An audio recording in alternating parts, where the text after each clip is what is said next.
हम जैसे स्टडी कर रहे हैं काउंसलिंग एंड स्पिरिचुअल हेल्थ पे, कैसे एक काउंसलर वर्क करता है, उसकी सारी चीज़ें हमने देखी।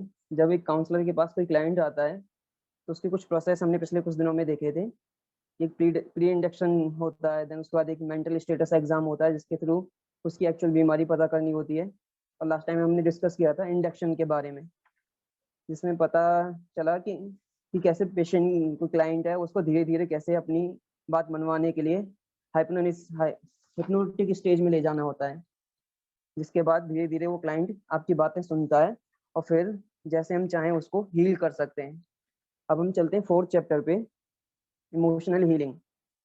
एक बार हमें पता चल गई क्लाइंट की बीमारी क्या है, तो उसके द्वारा एक्चुअल में इमोशनल हीलिंग क्या है। Emotional healing is a process to apply mentally full stop to the emotional issues through the healing process, जहाँ विशेषकर 4 चीजें होती हैं जिनकी वजह से इमोशनली इंसान डिस्टर्ब होता है।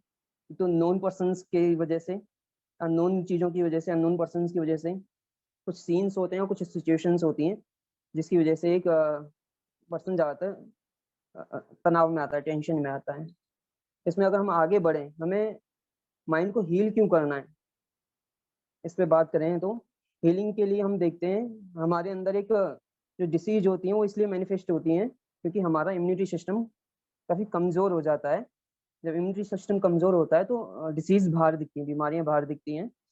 और हमारी बॉडी के अंदर जो वायरस वगैरह होते हैं, बैक्टीरियाज होते हैं, कई बार वो अंदर होते हैं लेकिन इम्यूनिटी सिस्टम की वजह से जब स्ट्रांग होता है तो बाहर वो दिखते ही नहीं है।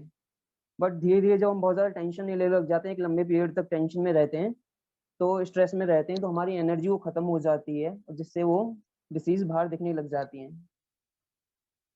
तो इसमें अगर हम आगे बात करें, we combat disease by strengthening the body's own defence against stress. अगर स्ट्रेस के डिफेंस अगेंस्ट में हम थोड़ा सा अपनी बॉडी को स्ट्रेंथ करने लगे, इम्यूनिटी को काम करने लगे। और जो ये डिफेंस सिस्टम होता है एक्चुअल में होता है क्या, हमारा मेंटल एटीट्यूड है। मेंटली हम सोचते कैसे हैं, कैसे बिहेव करते हैं, वही हमारा डिफेंस सिस्टम होता है। तो प्रैक्टिकली देखा जाए तो हमने हिप्नोटिक स्टेज में जाके अपने मेंटल एटीट्यूड पे काम करना होता है, क्लाइंट के मेंटल एटीट्यूड को चेंज कराना होता है, जिससे कि क्लाइंट थोड़ा सा आगे आके चीज़ों को चेंज करने के लिए बढ़े।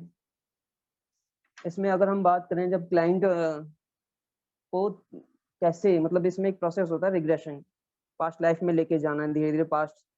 कई बार बहुत सारी बीमारियां होती हैं जो हमारे अर्ली चाइल्डहुड, एकदम 3 4 5 साल की एज से ही होती हैं। कुछ ऐसे सीन्स होते हैं, कुछ ऐसी चीजें होती हैं जो हमारे माइंड में बैठ जाती हैं। कुछ लोग कहते हैं कि तुम तो ऐसे ही हो, तुम तो ऐसे ही हो, तुम तो ऐसे ही हो। तो वो कुछ शब्द ऐसे टिक जाते हैं कि भाई मैं तो बुद्धू ही हूँ, मैं तो पढ़ ही नहीं सकता हूँ, मैं तो ये नहीं कर सकता हूँ। तो वो सारी चीजें जो हमारे माइंड में एकदम अंदर सेट हो जाती हैं, या कई बार बचपन में सिखाते हैं खाना खा लो नहीं तो भूत ले जाएगा, ये हो जाएगा, ऐसी कुछ कुछ चीजें, डरावनी बातें कई बार दिमाग में बैठ जाती हैं और इंसान बड़ा भी हो जाता है फिर भी उसको लगता है कि पता नहीं कोई है तो नहीं। इसमें जैसे हमारे जो ट्यूटर हैं उन्होंने एक एग्जांपल दिया था। बहुत सारे लोग होते हैं जिनको फियर होता है, एक बहुत बड़े मैदान में जब कोई इंसान होता है तो उसको उसको भी उसमें भी फियर होता है कि कोई आ जाएगा तो मैं कहाँ भागूंगा। तो इन सारे फियर्स से बाहर आने के लिए क्लाइंट को थोड़ा तैयार कराना होता है, जिसमें हमने लास्ट टाइम डिस्कस किया था कि कैसे पहले बॉडी को रिलैक्स कराएं, देन उनके को डीपर डीपर डीपर लेके जाएं, और डीपर लेके जाने के बाद फिर क्लाइंट को वो सिचुएशंस तक लेके जाना होता है कि भाई कुछ शब्द, जैसे क्लाइंट बात कर रहा है तो कई बार कुछ शब्दों को बार बार दोहराता है, वो शब्द कहाँ से निकल के आए तो उनकी तरफ खींच के ले जाते हैं। तो धीरे धीरे धीरे करके इसमें फिर हमें स्ट्रेस रिडक्शन टेक्निक्स का कुछ यूज करना होता है। जब क्लाइंट एक्चुअली में जब बता रहा होता है तो कई बार बहुत स्ट्रेस में आ जाता है, तो वहाँ पे कुछ स्ट्रेस रिडक्शन टेक्निक्स होती हैं जिनका यूज किया जाता है। इनमें अब आगे बढ़ते हैं तो एक विशेष चीज आती है साइकोलॉजी में, गेस्टाल्ट थेरेपी। गेस्टाल्ट थेरेपी जिसको साइकोड्रामा के नाम से भी जाना जाता है, इसको थोड़ा सा अगर हम कनेक्ट करें तो हम ब्रह्मा कुमारीज में बहुत ज्यादा पढ़ते हैं, वही कॉन्सेप्ट यहाँ पे भी है। गेस्टाल्ट थेरेपी में होता क्या है कि हम होल के ऊपर बात करते हैं, जैसे पीछे हमने कुछ कुछ लेसन्स में भी बात की थी, सबकॉन्शियस माइंड में भी और कुछ कुछ पावर ऑफ बुक में भी, कि होल क्या होता है। इंसान का पास्ट प्रेजेंट फ्यूचर तीनों चीजें मिलके बनी होती हैं, बट हमारा जो पास्ट है वो भी प्रेजेंट था कभी, और जो फ्यूचर है वो भी प्रेजेंट होगा।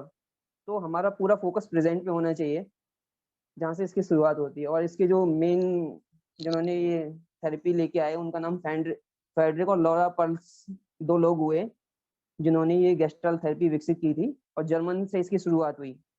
बट जर्मनी में जब फर्स्ट वर्ल्ड वॉर हुआ तो उसके बाद उनको अमेरिका जाना पड़ा, क्योंकि उन लोगों को ब्लैक लिस्ट कर दिया गया जर्मनी में। अगर इसमें हम थेरेपी में बात करें तो आगे चल के धीरे धीरे करके जब हम क्लाइंट को बताते हैं, ये कॉन्शियस लेवल पे ही होती है। ऐसा नहीं है कि हमने अनकॉन्शियस करा के या हिप्नोटिक स्टेज में जाके ये सारी चीजें डील करते हैं, बट कॉन्शियसली गेस्टाल्ट थेरेपी में बताया जाता है क्लाइंट को। कई बार कैसे होता है कि कुछ चीजें होती है कि वाइफ ने ऐसा कह दिया, बॉस ने ऐसा कह दिया, बट वो चीजें हमारे माइंड में बहुत बैठ जाती हैं। तो इसमें एक विशेष टेक्निक यूज करते हैं, open chair technique. Open chair technique में ऐसे कराया जाता है कि क्लाइंट को बताया जाता है 2 कुर्सियां रखी हैं, सामने वाली कुर्सी पे जिससे आपको प्रॉब्लम है वो बैठा हुआ है इंसान, ऐसे फील करो, और एक कुर्सी पे आप बैठे हो, तो आप उसको बोलते जाओ जो भी आपको बोलना है अच्छे से। फिर आपने चेयर शिफ्ट करनी है, एक्सचेंज करनी है, सामने वाली कुर्सी पे बैठना है और इस कुर्सी को खाली छोड़ना है। अब उनकी जगह खुद को रख के देखो कि वो ऐसा जो फिजिकली या इमोशनली हमको बोल रहा है, रिएक्ट कर रहा है, वो क्यों कर रहा है। जब इस चीज में जब क्लाइंट जाता है, इस चीज में अगर हम जाते हैं, हमारे साथ भी कभी ऐसी प्रॉब्लम हो, तो हमें पता चलता है कि भाई उसका नजरिया क्या है। फिर हमारी धीरे धीरे पर्सपेक्टिव बदल जाता है, हमारे देखने का नजरिया बदल जाता है, दृष्टिकोण चेंज हो जाता है, और वो इश्यूज कई बार खत्म हो जाते हैं। तो ये सारी चीजें इस साइको ड्रामा में होती हैं। आगे चल के एक निदर्शन टेक्निक कुछ होती है, लाइक पास्ट लाइफ रिग्रेशन के बारे में बात करते हैं, तो उसके बारे में हम नेक्स्ट टाइम डिस्कस करेंगे थोड़ा सा। Thank you so much. Thank you Dinesh भाई, बहुत ही इंटरेस्टिंग था ये भी, और कुछ पुरानी यादें ताज़ा हो गई। 2016 में हमारी एक ट्रेनिंग हुई थी केरला में, कैलिकट यूनिवर्सिटी में। That was based on this gestalt therapy only. तो सब कुछ वो चेयर वाला एक्सपेरिमेंट वो सब याद आ गया कैसे किया था, तो कभी उसके बारे में शेयर करेंगे, टाइम मिलेगा तो।